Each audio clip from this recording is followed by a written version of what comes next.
Hello and welcome to I Am Here. It is a podcast with two cousins. Hi, I'm Gabi, and this is Amarilis, what's up? we are just here to share stories, share the love, share the healing. And today we are with the lovely Laura, and we're going to be talking about Ba, ba, ba. self-image and social media and all the lovely stuff that come with that. You guys can follow us on IAmHerePod at Instagram, and you can also follow us on actually all social media platforms at IAmHerePod.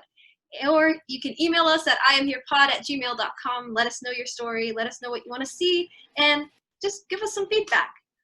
Hello. Hey, welcome. Hey. Yeah. We're so excited. I'm excited that you came on. Because one, we haven't talked in a long time. Too long. Yeah, girl. It's been a long time. I blame Wait, COVID. how did you guys meet? She's sisters with one of my friends. I went with her sister to grad school. So I met her sister in grad school, and then I met Laura through her.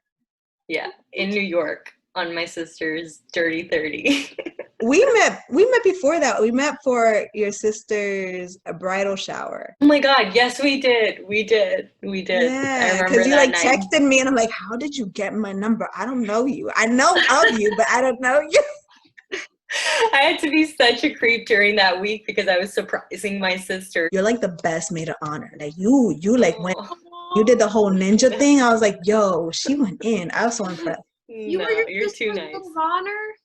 I was, Oh, that's yes. so cute. My sister is, I tell her all the time, she's like, I wouldn't be who I am without her. She played such a big role in who I am, so love you, sister. I don't Shout even out call to her baby. sister. I always say Hermana. Like to this day, I'm a grown ass woman still calling my sister Hermana in public. I'm like Hermana, like who's Dalen? Don't know her.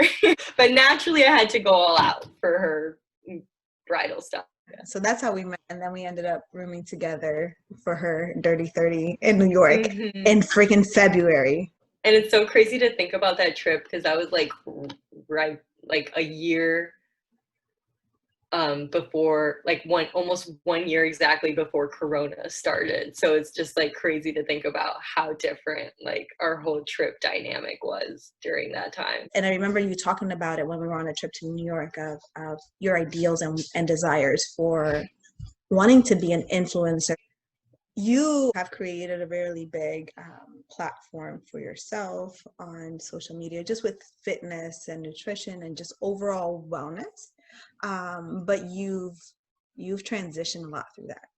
Like it's your image and almost like your audience you've made. And I noticed it, just like I was following you and then I noticed a change. I'm like, wait a minute. It's a little different. Like the foundation is still the same, but it's I don't know how to explain it. It's almost like the message that you're trying to convey is. Yeah.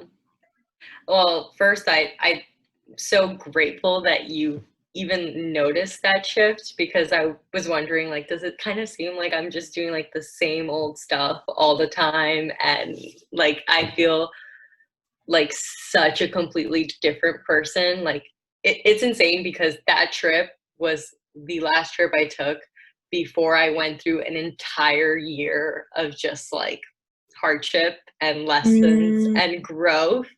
So it's so crazy because you saw me right before like shit hit the fan kind of thing. And then, but I'm so grateful for 2019 because ultimately I think I wouldn't have changed and I wouldn't have been the person that I'm trying to be now and the message that I'm trying to spread if I hadn't gone through that. 2019, a lot of people hated it. And I'm really grateful for 2019 because, well, yeah, 2020, they didn't know. That's the thing. Nobody knew. Everybody's hating on 2019. Now everybody's wishing they could go back, right? Yeah. 2019 is not that bad. No. Like, I'm pretty sure that in the future, people are going to be saying, oh, at least it's not 2020. Like, I'm sure that that's going to be a thing people are saying. 2019 was just my worst year personally. I think growing up, I was always a super optimistic person. I think I was really blessed in the sense that I had never gone through something that had like shook me so much and that I'm just to be lucky enough to say that.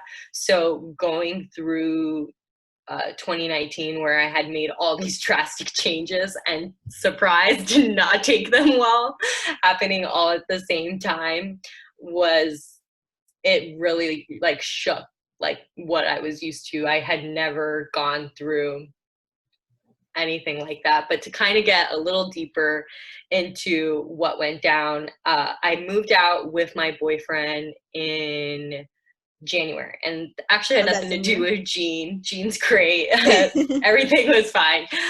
But I remember I was like trying to sublease my old apartment, and then school was starting. And then I was also eating a pescatarian diet for about 4 months, probably. I had started in 2018. And it was going great. I actually look back on it now, and it was probably like the healthiest I had been. But right after that New York trip, I started to eat vegan. And looking back on it, I was like, girl, you just went into that so uninformed. And it was I was eating a lot of like meat substitutes, which is nice when you're kind of starting through that transitional phase, but I found myself not eating like any wholesome vegetables, any like real raw food, beans, like what the vegan diet essentially consists of. Instead, I was just eating all these artificial things, all these meat substitutes, and before I knew it, I was thinking like a completely different person. Like I couldn't think straight. I couldn't, like, problems in my life that I was trying to kind of figure out. I always describe it to my friends as like a yarn ball. And when you're trying to figure out things in your life, you're kind of trying to straighten the strings in the yarn ball. I felt like I couldn't straighten anything. Critical thinking had become so difficult for me, all over two main factors, which I think was what I was eating and my environment, that I think played a huge role on how I was feeling. And I remember I went to a doctor, a terrible doctor, who drew my blood and was like, let's see what's going on. He was like, you should just stop all that stuff and like eat whole milk. And he was very old school and kind of didn't hear me out at all. I was like, okay. And like my results came back, and he had my results for like a week, and I still hadn't heard anything back. I called, he was like, yeah, everything is fine, everything looks good, just, you know, stop the vegan stuff. And I was like, okay. Oh my gosh. Yeah, it was just like, they still send me emails. I'm like, I'm never going back. Oh my god, that's crazy. Yeah. Everything's fine, just stop your diet, because I think it's dumb. No, I mean, I'm putting words in his mouth, but right. And it doesn't even stop there, because then I saw another doctor, and I'm telling the doctor, like, he says everything's fine, but I don't feel fine. Like, I feel like a completely different person than I was a few months ago. And he's like, all right, just like bring your results in, like, let me take a look. And so the B12 range was huge. It was like from 300 to like 1,000 plus. Like, it was a really big range. Yeah. And I think my number was like 320. So like the lowest is like 300, and I was like 320. And he was like, barely making it in the range. Right. He was like, you're in range, but just because you're in range does not mean your body is optimal. Yeah. And I felt like I was just losing control of everything in my life at that point, because I remember I was doing finals in the spring, and I was just taking the stress of that poorly. And then on top of that, I felt like I went from being this like super optimistic girl on Instagram to like feeling like an imposter, and like I was like putting a brown paper bag and with a smiley face and pretending to be someone I wasn't. And it's so hard to pour from an empty cup. You can't, like, it's impossible. And I felt like I was just giving and giving and giving, and I had nothing left to give, instead of kind of taking that step back and realizing, hey, like, you need to take care of yourself. What propelled you to feel you needed to continue to pour into your media platforms when you were not okay? Well, something else I didn't mention was we had moved like 25 minutes out from UCF. So it was something I was not used to. I was like in Maitland, so far from everyone. And I spent the majority of that year alone. So I feel like no one, because Gene was working his 9 to 5 for the first time. So it was the first time that we weren't spending that much time together either. So it almost felt like the only thing I had. Like all I would do was work out, and over the summer too, it was even worse because I was only taking like 1 or 2 classes. I'd work out, I'd study, and that was it. There was like every time I went to go see someone, it was like a traveling mission. It was like a 35 minutes It out. became work to hang out. Right. And it was just, it's almost like I didn't have anyone to wake me up and be like, hey, stop it, like take care of yourself.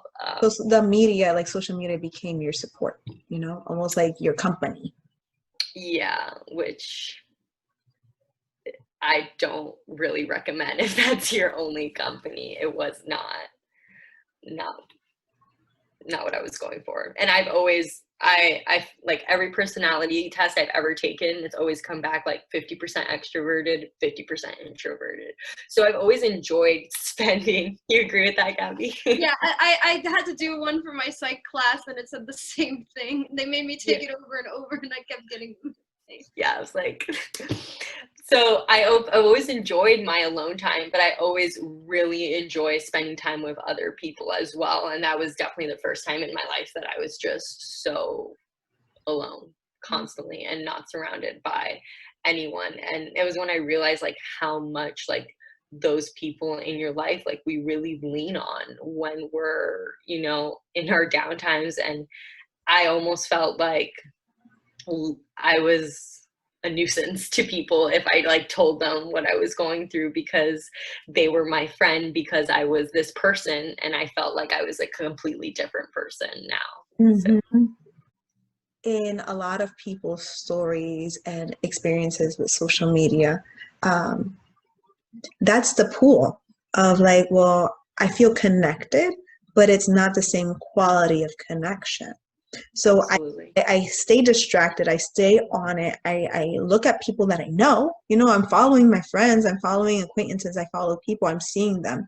But then it becomes, I don't know, because I've experienced it in myself too. Just like I'm still connecting with them, but there's almost like an emptiness in that connection of I'm missing out on those things. Because for me, when I moved away from Pennsylvania, came down to Florida, it was very similar experience to what you were talking about, where I was completely separate from my family and support system and had no friends here. So I had no social media at the time on purpose because I've always been very private. But then when I found myself so far away and alone, I activated a lot of it in order to maintain some kind of contact and connection and feel like I was still partly there with them. That really made me think too about when I started out. I went to college originally 3 hours away from where I live right now, so it was really lonely. And then I mean I've always been like a social media person, but I started using social media way more once I started like being far away from my family, and I noticed I still felt lonely. If not, I felt a little lonelier because I saw these pictures of people. They were surrounded by their friends, going to parties, having a great time. And like initially when I was a freshman in college, I was like, I don't have friends. This looks like fun. Why can't I do this? Why can't I do that? Right. And I was stuck in that cycle. So have you ever found yourself stuck in that cycle? And what are some things that helped you get out of that, if you did? Absolutely. It's funny that you brought this up because I was just talking to my friend about this, how I feel like everything kind of seems one way on social media, and I find myself comparing even like my life to someone else's life. I'll start to feel like, am I living my life to the fullest? Am I having enough fun? Am I working too much? Am I doing this thing right? Just kind of feeling like what I have isn't enough sometimes. But I think the best way that I have found for me to go about it is kind of perspective and looking at the glass half full instead of half empty. And I always say this, but I know it's cliche, but all the cliches are true. If there's anything life has taught me, life just proves to you that the cliches are true.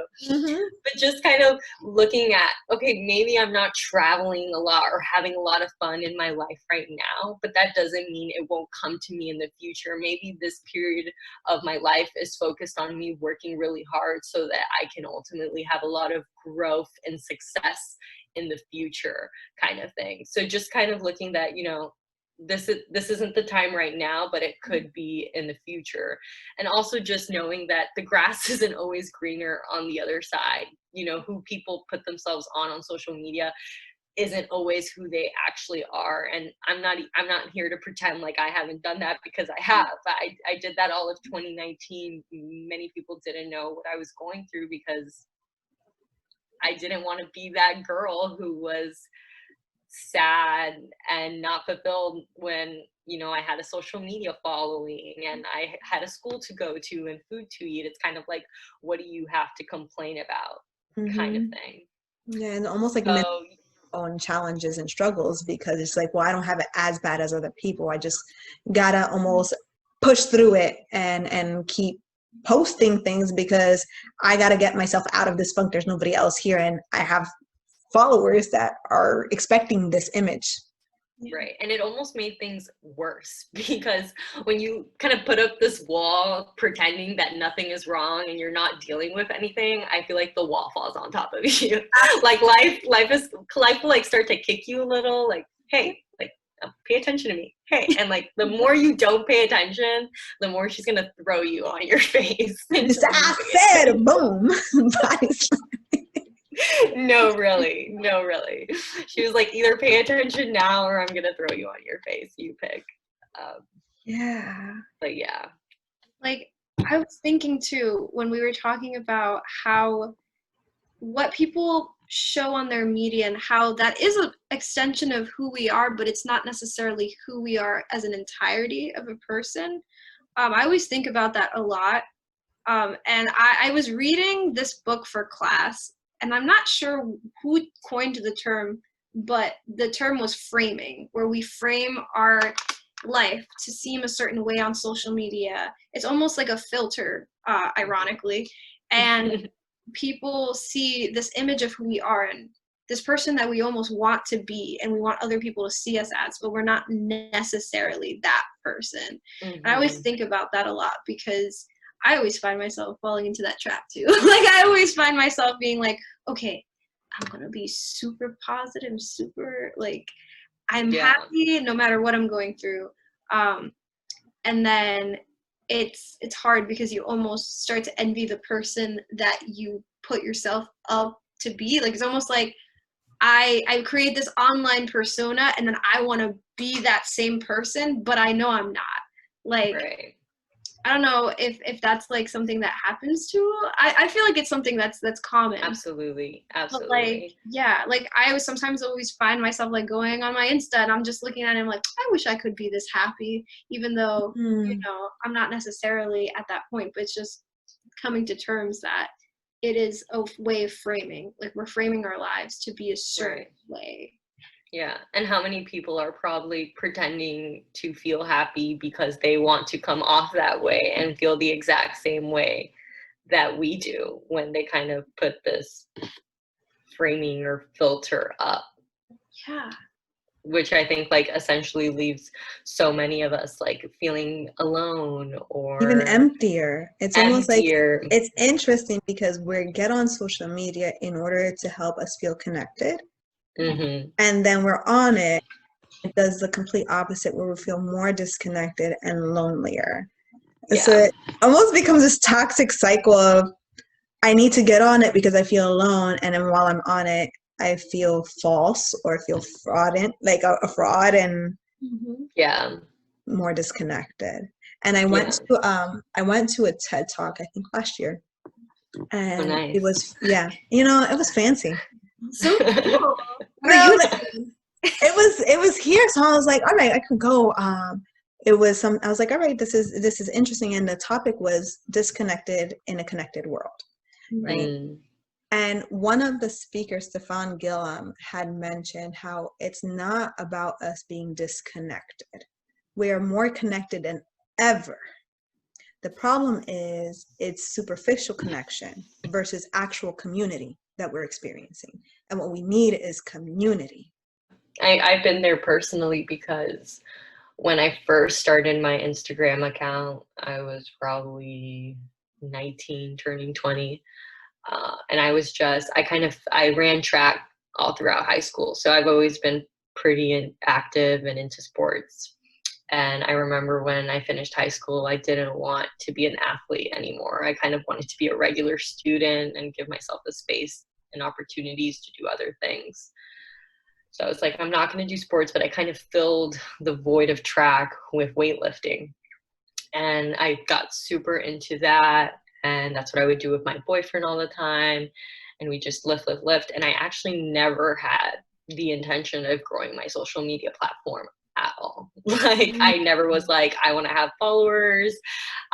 It was more so I just was posting what I was doing. And what I was doing was working out a lot, and people liked it, and I was getting feedback. And I remember one night my post getting reposted on a bigger page and then getting all these followers. And it almost felt like it wasn't even my own niche of people that I had created. It was more so like the other pages, people who just saw that post and then all started following me.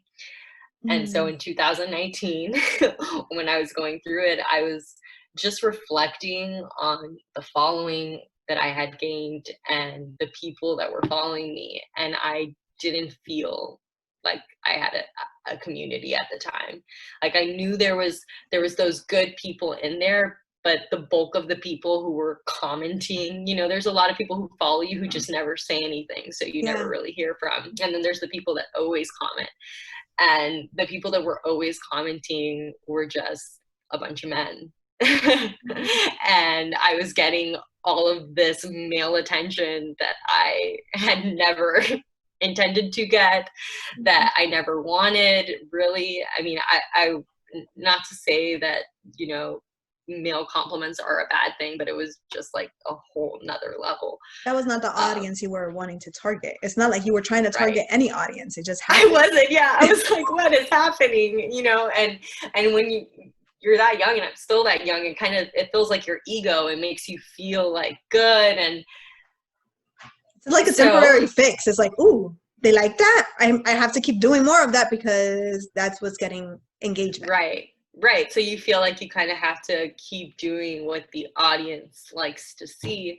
And then I found myself after a few months of doing that with a lot of pictures that I guess I had deemed almost too sexy, which I hate even saying because, but I kind of like unconsciously didn't really think about it very much. I just was super in my head at the time.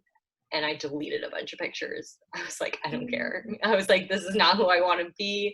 And I just had deleted all these pictures that I felt gave this perception of me that I didn't want to put out there anymore.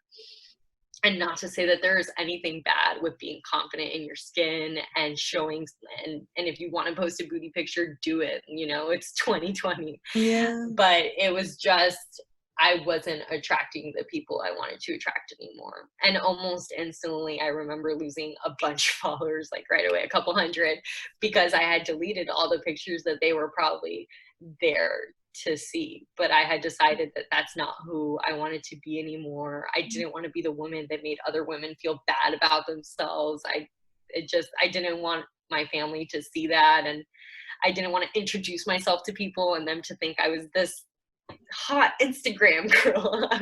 Yeah, you're like, I'm more than that. That's part of it. That's part of it, but there's more. No, I was like, this is not who I am at all, kind of. I just felt like it wasn't me. It wasn't me at all. And I wasn't going to value. I wasn't going to continue doing who I wasn't. That's part of the reason why I felt so empty, because I was being someone that I wasn't. You were being a persona, and you were doing it with the intention of just following what worked. You know, you're following the method and the formula that worked for you in that moment.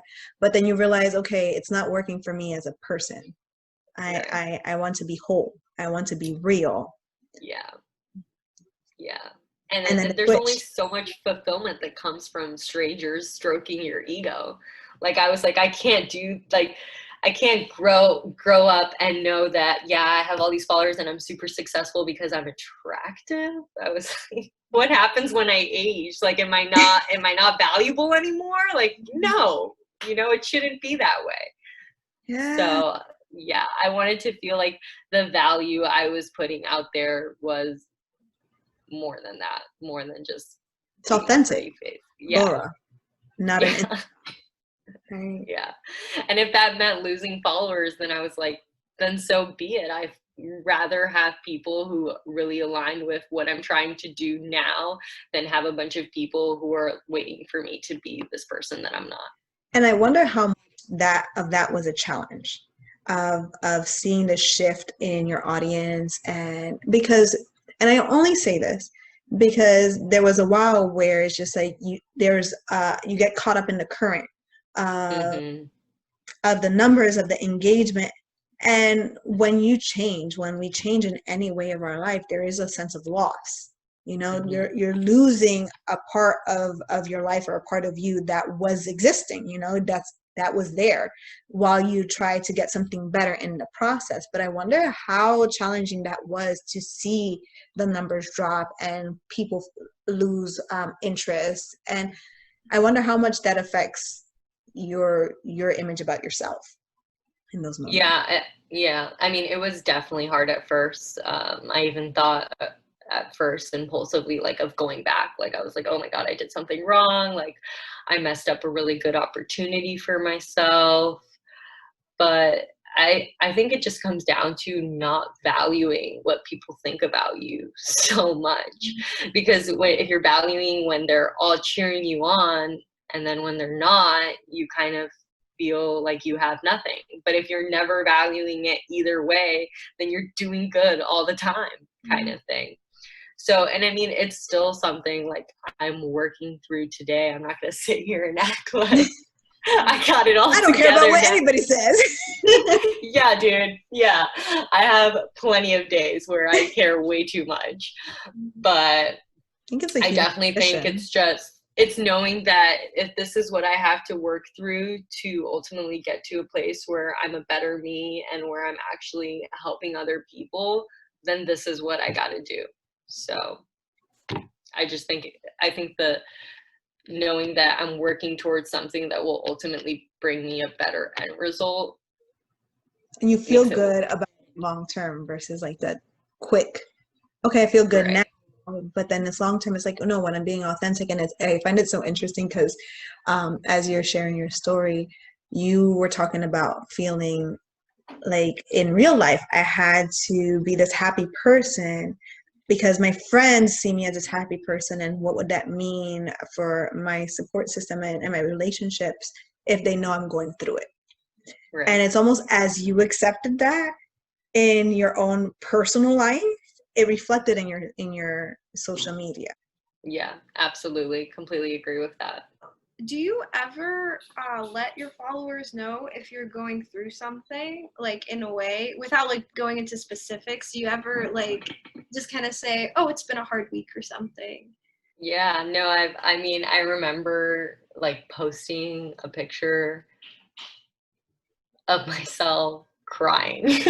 I remember posting a normal selfie, and I remember, like, the swipe selfie being a post of me crying. And I just wanted to be real. I just wanted to show people, like, life is not this, like, happy, perfect thing all the time. And I've really learned to kind of appreciate the lows in life, because for a while I was so embarrassed that I had posted something like that. And I was embarrassed that I had a couple of posts where I was sharing, like, hey, I'm not okay. But, and then for a while I was like, oh my God, why did I share that? I overshared. People are going to see me as this different person. But we need the lows to teach us, to help us grow. And everything would ultimately feel the same and bland if we didn't have those lows. And I'm so proud of the woman I'm becoming now. Like, I always thought, like, would 10-year-old Laura be happy of who you are? And before I had made that switch, I was like, I'm not proud, and I refuse to make her unhappy. So we're making a switch.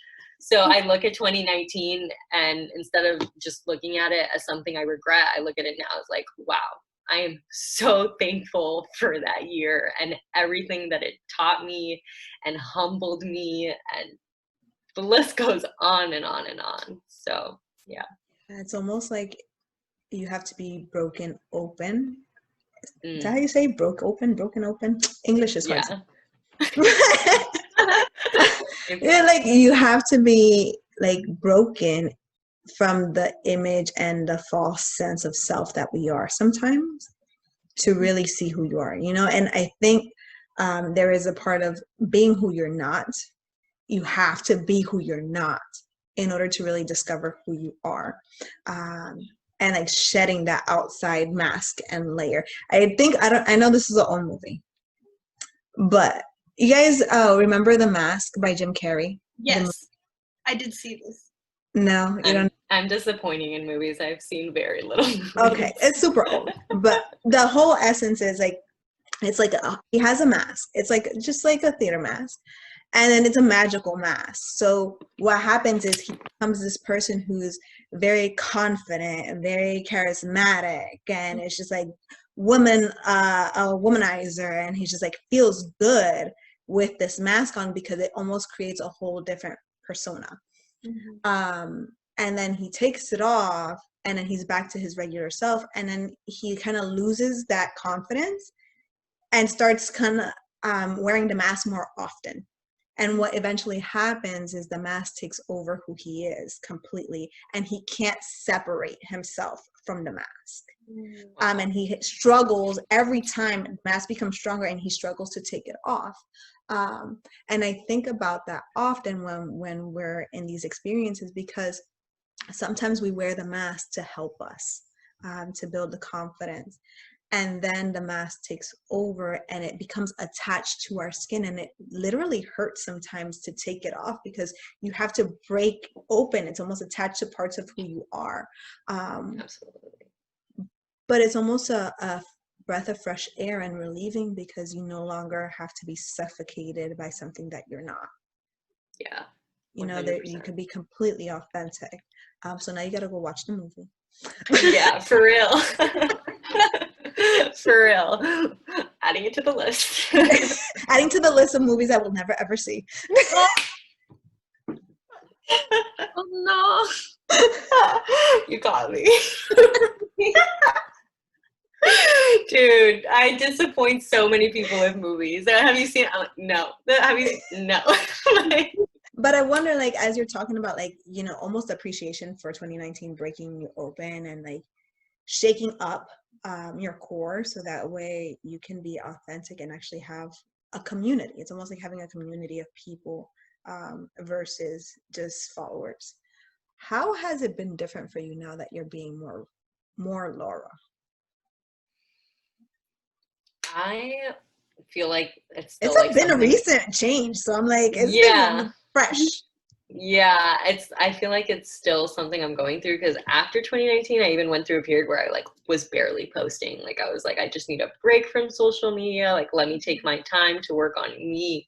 So kind of posting again is something pretty recent that I'm still trying to find a healthy balance in life, because with a lot of the influencers that I follow, you know, social media is their full-time job.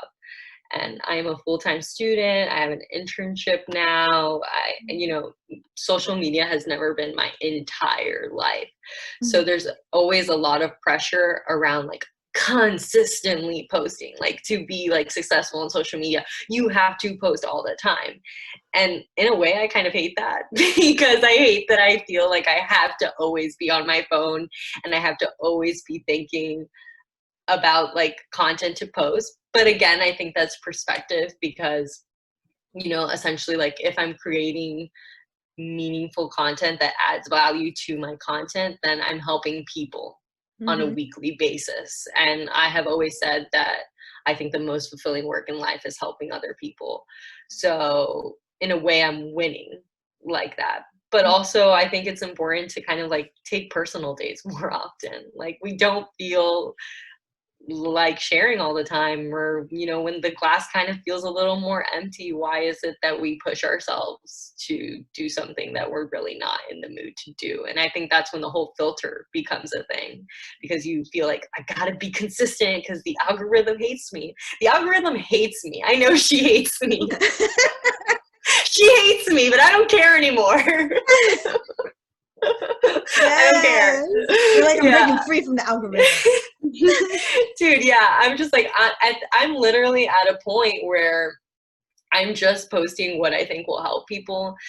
And I've reached this point where I'm not like, you have to like, I went from like always posting like weightlifting videos to where I'm like, movement is medicine. Like, if you just want to go on a walk today, then just do that. If you want to go play a game with your friends outside, then just do that. So long as you're moving your body, being a little mindful about what you're putting inside of it, taking some time for yourself, that's a W. That's a win. That's enough. And there's like all this pressure to like lift weights all the time, to like eat that's these the only macros. way. Yeah.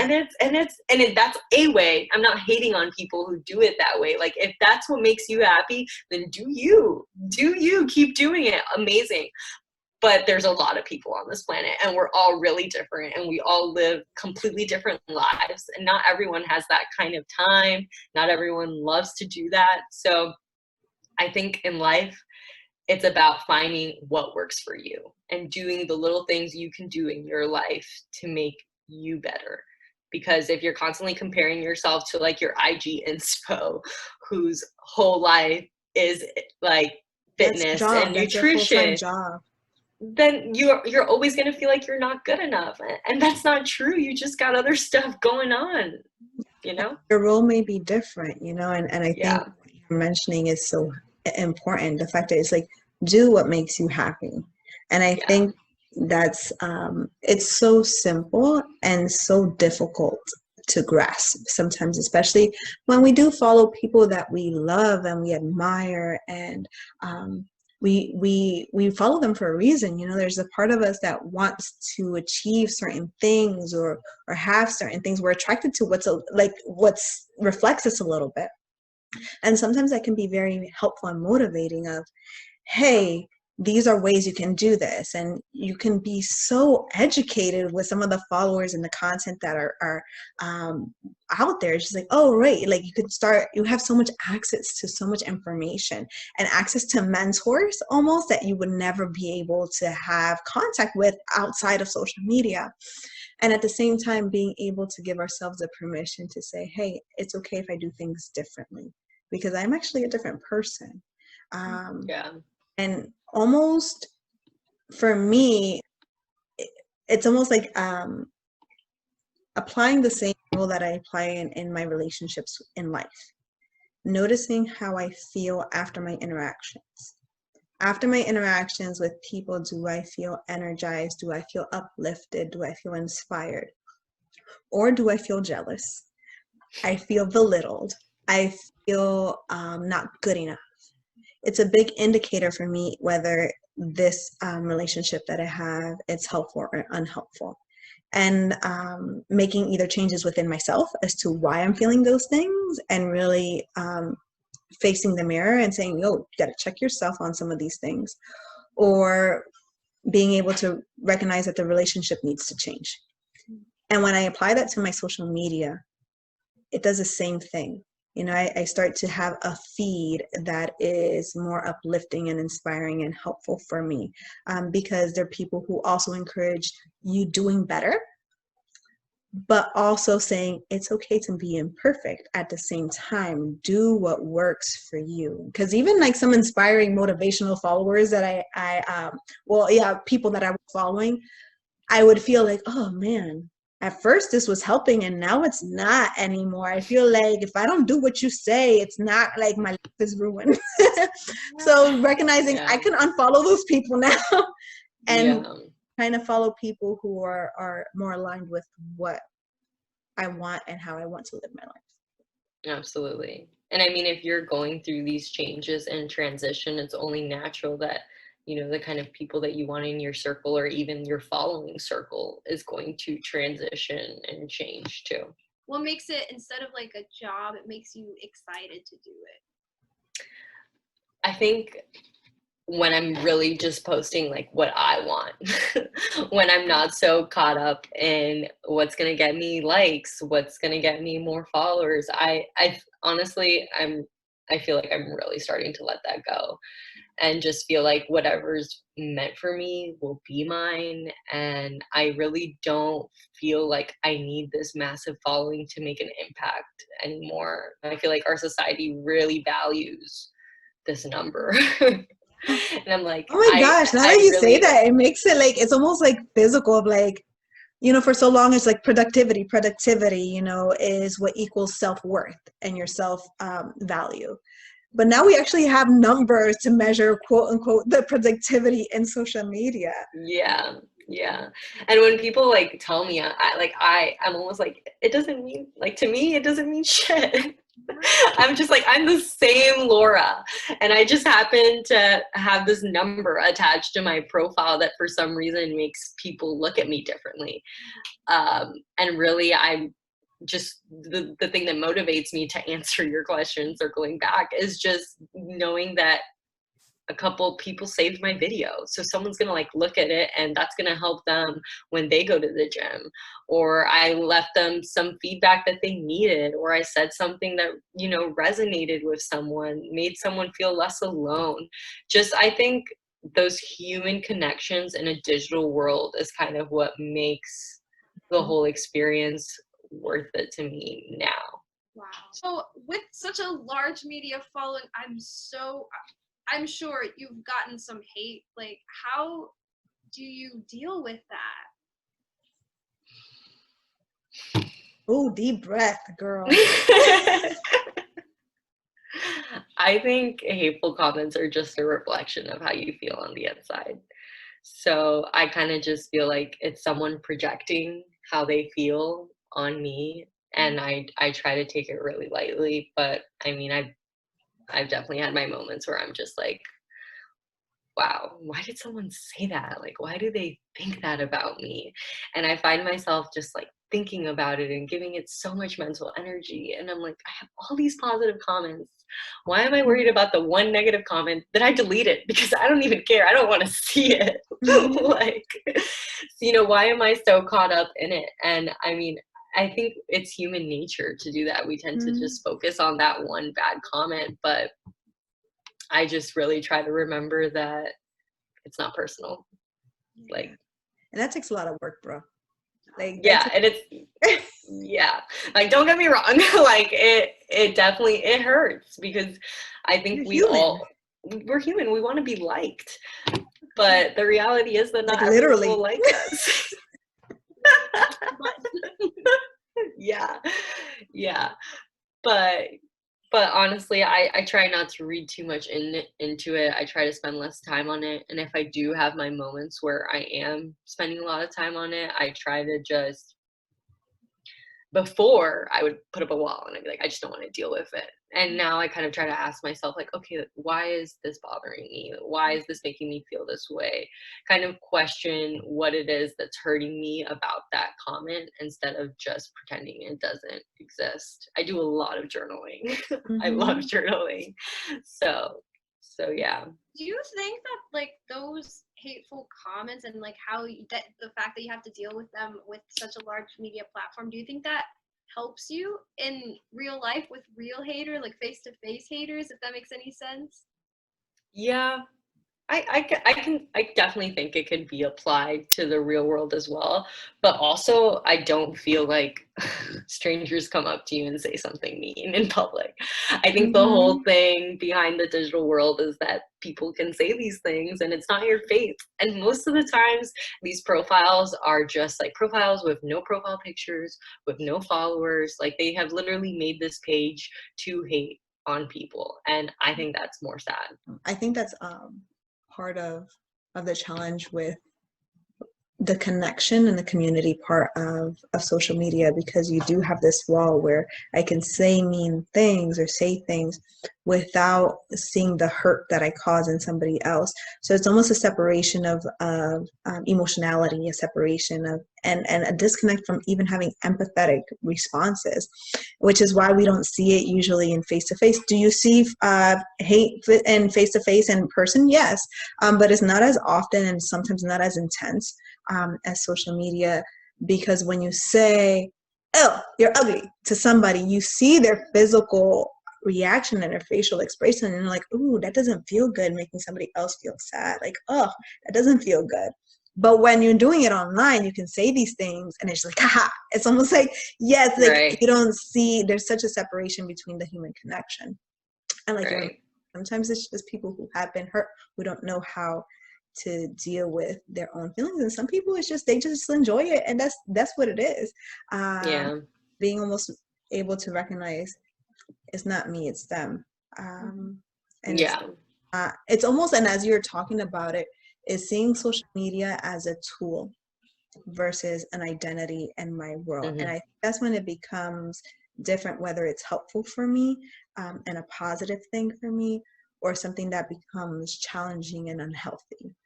Is this something that is almost now an extension of my identity and self-value and self-worth? Or is it a tool that I can use to help connect me and to help my community as a whole? And I think that's Right. it's almost, as you're telling your story, it's like almost that shift where it's like it Yeah. went from your identity and your self-worth to just a way to help and Yeah. to connect. Spot on, girl.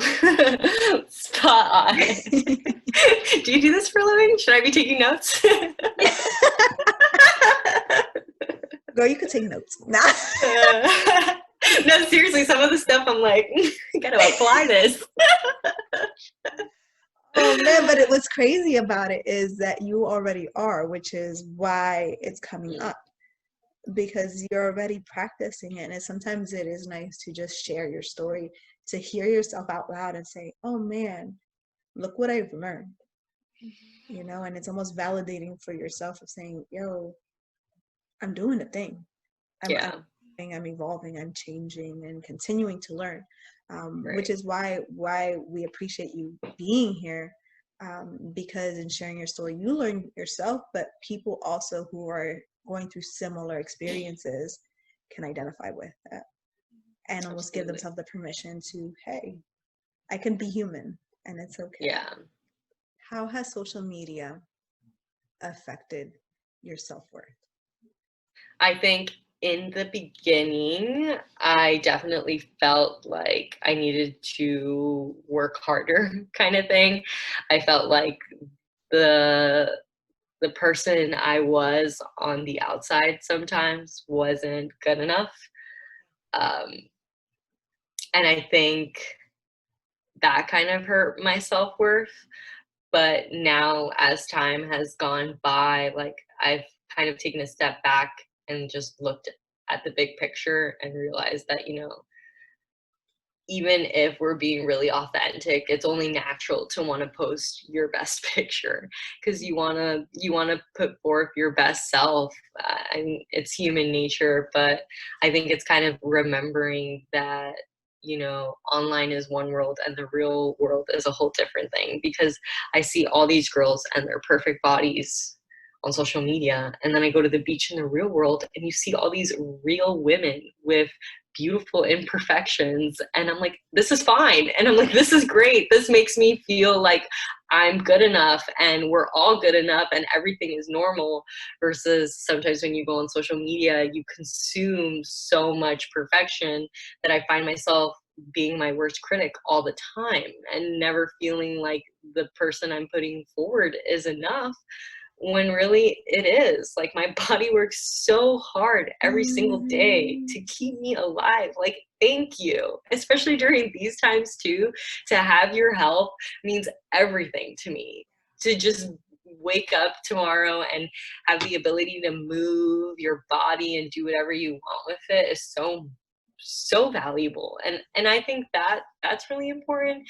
Is I feel like when you're young, you kind of value looks so much. And then as you start to grow up, you're like, there's so much more to life.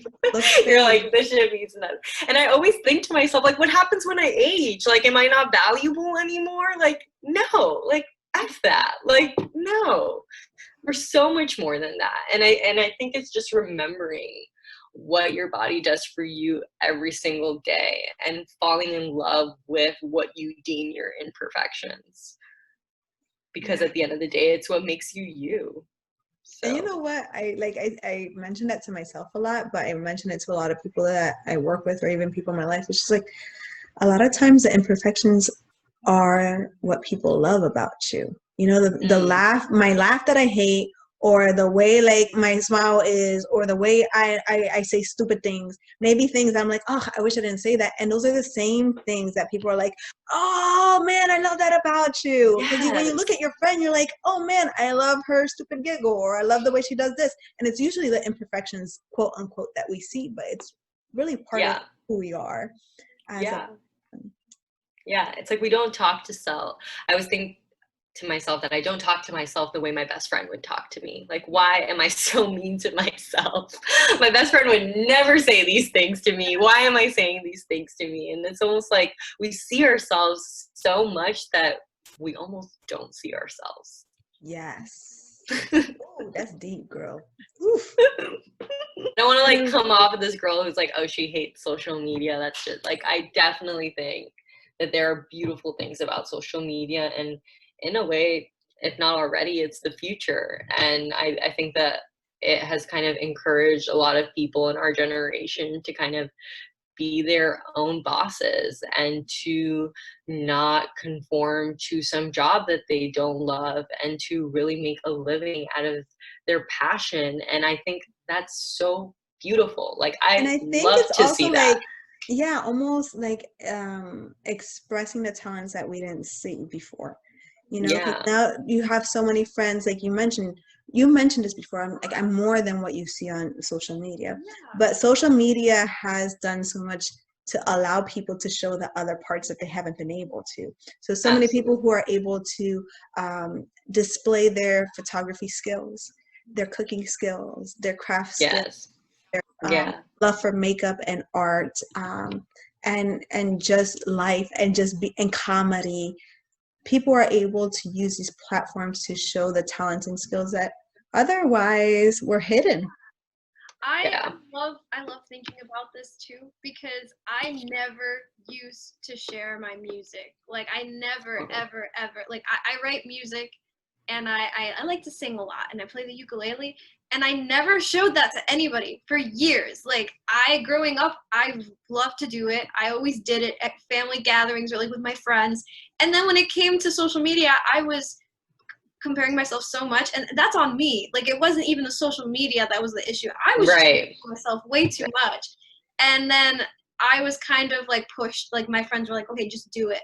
And then I started doing it, and I feel so much better after posting those aspects of me that I, like you said, otherwise wouldn't have gone up to the strangers and been like, hey, hear my new song. Like, that's weird. See Gabi in a corner with a little hat, and she's playing the uke. No, yeah, you're not gonna see me like walk up to someone and say, hey, have you heard my new single? Like, no. You would be an awesome street performer, though. I mean, it's not a bad idea, Gabi. I mean, if I could, I would, but I feel like it's illegal everywhere to like. I mean, it's illegal? I thought it was. Maybe that's just the thing I told myself, so I wouldn't do it. Nah, girl, it's not. It's not. I think I'm just. Maybe you just need a permit, but I think you'll be good. So I started doing that probably when I was in high school, like end of high school, and then I would always delete it, but it was because I didn't feel good enough. But eventually I started posting more and more, and the more I posted, the better I felt about singing. And it was weird, because I know it's different because it's a camera and it's multiple takes, but then I found myself being less afraid of being in front of people and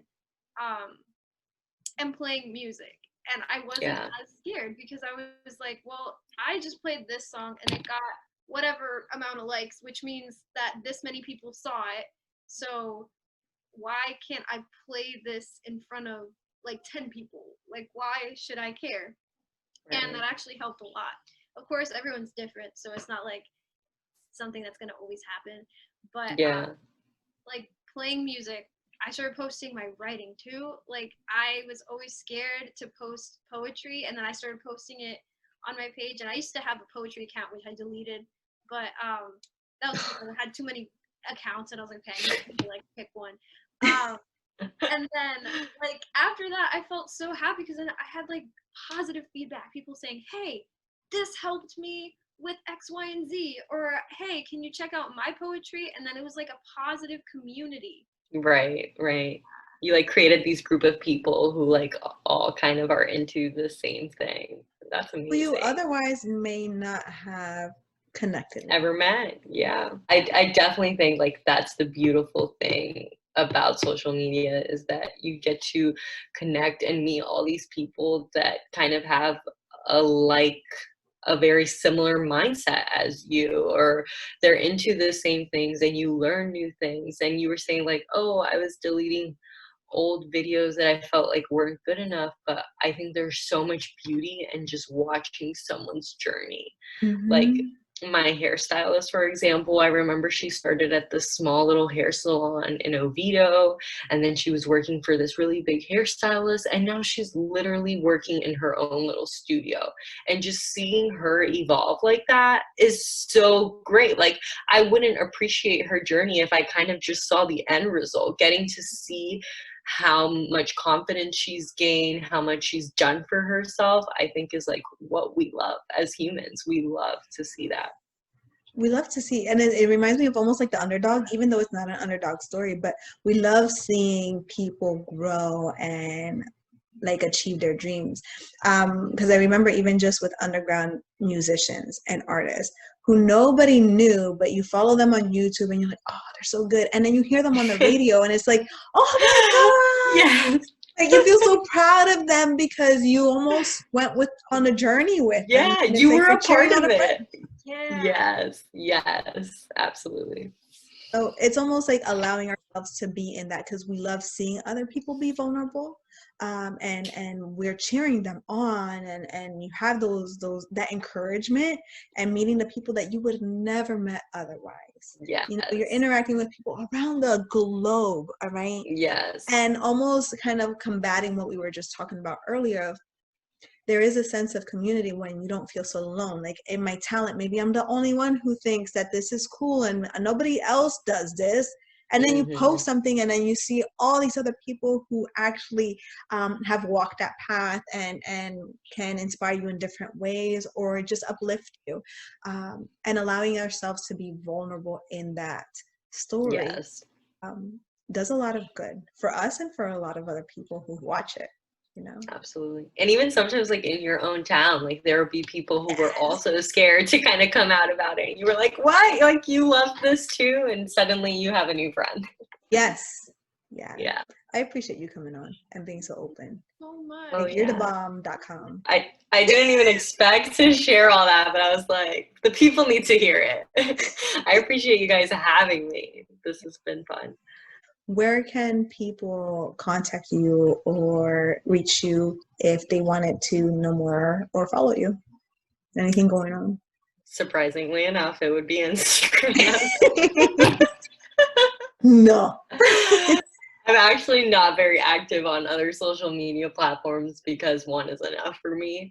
So it's just my name, Laura, Laura, and then Rivero, Rivero, but it's 3 O's at Extra. the end. Yeah, I mean, somebody took my name, so. Oh.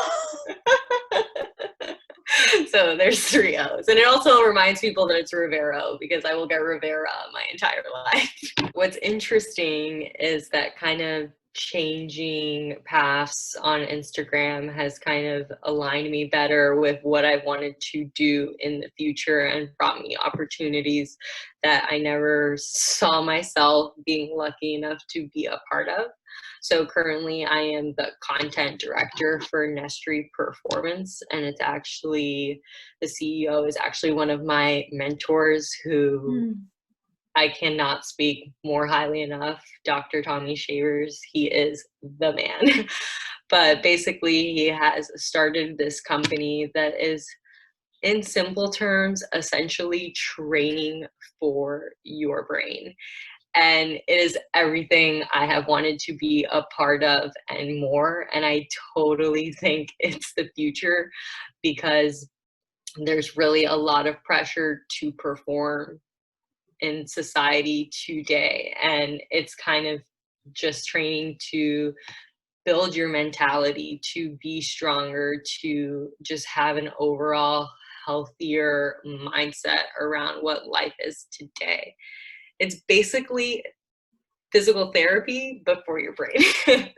So yeah, it's amazing. And I'm actually starting as just someone who's creating the content, but hopefully in the near, or not the near, but in the future, I'll be playing a larger role. So That's you so can exciting. also see me there. Yeah, it's Nestry Performance.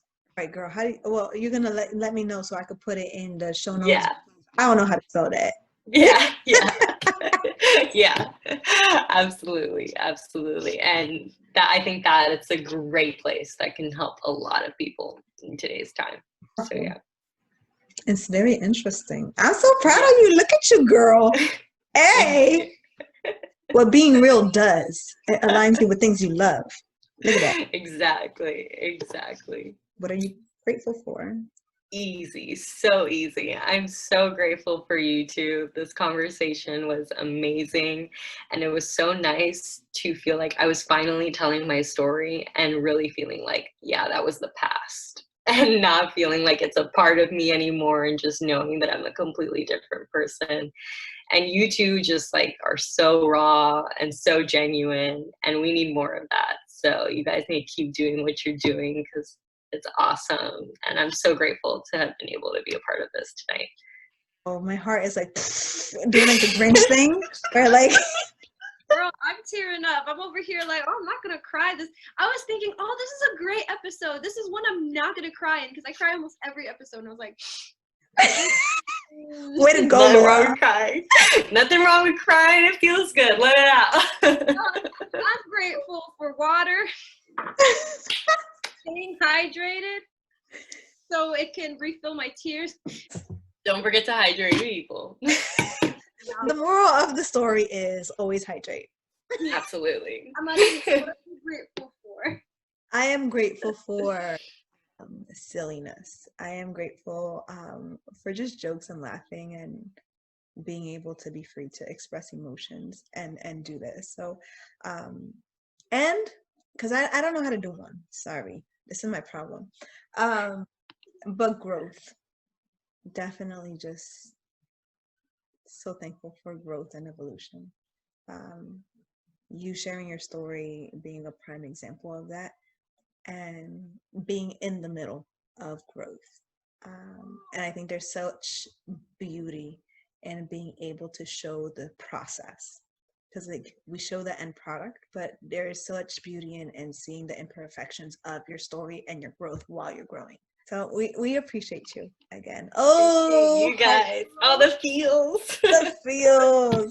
Follow us also on our social media platforms. We're on Facebook and Instagram, IAmHerePod, as well as YouTube, and share, like, subscribe, because that's the easiest way to show support.